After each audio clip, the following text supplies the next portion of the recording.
Alrighty, well, this is sad news, disappointing news, but not surprising news. Xander Bogaerts, he is going on the IL. David Peralta, he has a locker in Cincinnati, as you can see here from Kevin Acee.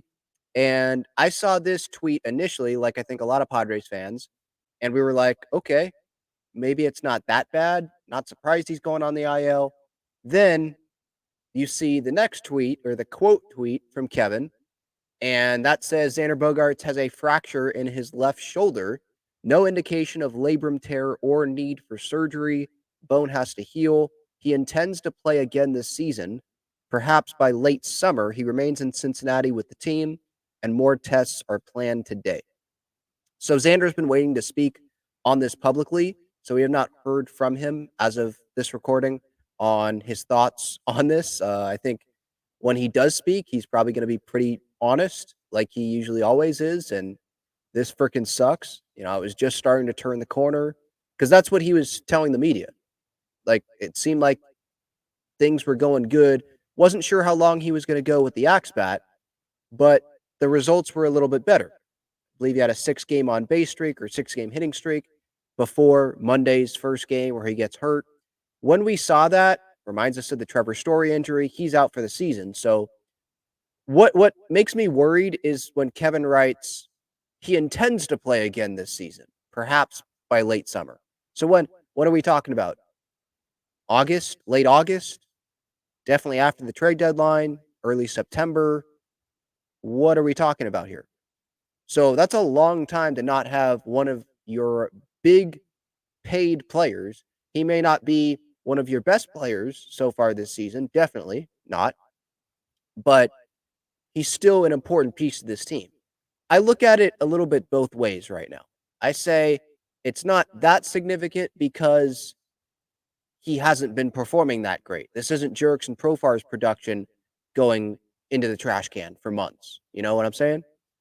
But at the same time, you're thinking, no, this is definitely significant because he's one of the faces of the franchise. He's making $280 million on the contract, one of your highest paid players. The name, Xander Bogaerts, he's not bad defensively at second base. I think the transition there has gone pretty well. I think we view him as still one of the leaders of this team. And for what was going to be coming shortly is what it felt like. It felt like he was turning some things around. Don't know if that was going to continue for, the next few months, but it just sucks to lose. At the end of the day, it's a starting player, starting second base. This isn't a bench guy. Starting second base, so much invested into this guy. Now, what does this mean? I mean, regardless of if Xander was going to be in the lineup or not, Manny and Tatis were going to have to step it up regardless. If this team wants to make the postseason, those two guys have to step up regardless, I think. Because Profar, let's say he continues to hit well. Okay. Cronenworth continues to have a good season. Okay. But when we're looking at this team right now, look, they're a 500 team, about that right now, right? They've been up and down. They're not good against left-handed pitching. They're going to have to be better as a team with that. So this is not, the good thing is this isn't like the NBA where you're losing Steph Curry or something like that, and it's like, okay, you're done. Guys around him are going to have to be better. And I'm talking about around Xander. So Xander not in the picture anymore for now. Don't know exactly how long it's going to be. For months, that's what it seems like here. Definitely for months. And maybe August. Like, what is late summer? Xander will probably talk about this more. Schilt will probably talk about this more. But just initial reaction, it just sucks how long he's going to be out for, but it's an opportunity for guys to step up. And Manny and Tatis, they make big bucks on this team as well, and they're going to have to be better. I've seen some better results from Manny. I think Fernando, he's done better than Manny, but he's still not at the Fernando level.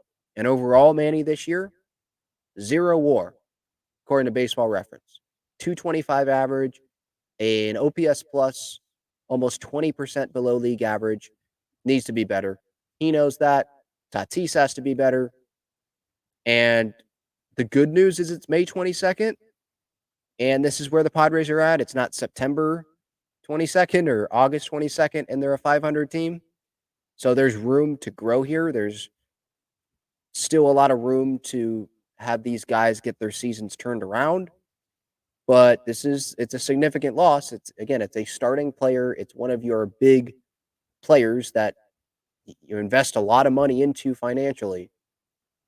So Solano, Donovan Solano, Luis Ariz, Tyler Wade. This is the opportunity for them because it seems like Manny's going to be playing third base a little bit more. So that would open up second base for Ariz and then Solano to DH.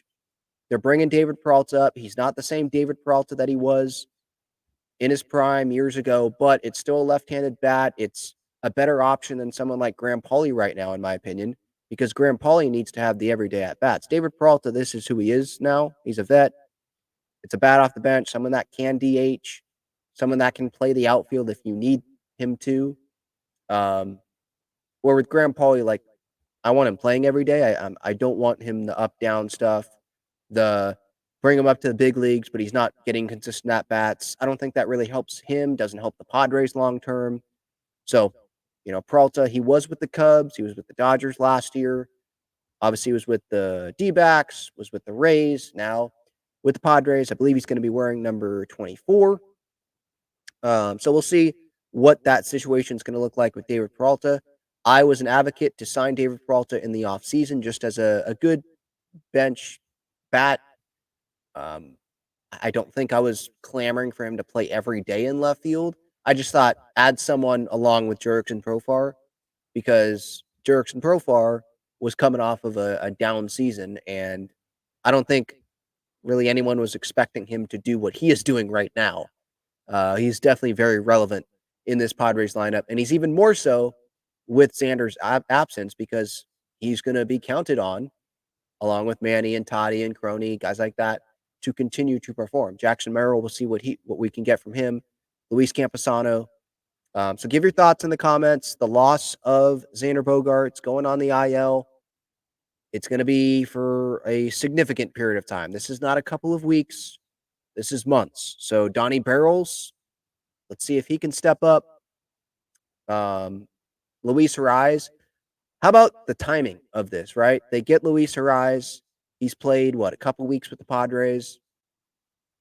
Very well. He has 2 strikeouts in his time with the Padres so far. 2 in over 60 at-bats. I mean, it's amazing. Doesn't strike out. We knew this about him, but seeing it in a Padre uniform just makes me super happy. So the timing of this has been so good because would the Padres have to give up more with this Xander injury, knowing like the Marlins knowing that they have some leverage because the Padres are desperate to add a bat that can play the infield? I don't know. But I'm thankful that Ariz can just be leading off tonight in the lineup, which he is. Ariz, Tatis, Profar, Cronenworth, Machado. Peralta is in left. So Profar's DHing. Peralta in left. Merrill, Campy, Wade, and then Michael King on the mound. Feels like one of those must-win games because, all right, you've got the rest. You can't use the lack of rest as an excuse. The 3 games in almost 24 hours or whatever stretch that was, the doubleheader and then yesterday. Can't use that. Wade's at short, so no Kim in the lineup today. But Peralta's in there, so we'll see what he can give. But it's nice to be able to have Ariz in there. You don't have to make the trade now and then wait a couple days for him to be in the lineup. Nope, you can do it right now. Ariz leading off. And yeah, Tatis gonna have to step up. Profar, keep doing that. Crony, keep doing what you're doing. Manny, gonna have to step up. And then we'll see what you can get out of the others. It would be nice for Campy to have some power, be consistent offensively. Merrill, be consistent, get on base. That would really help.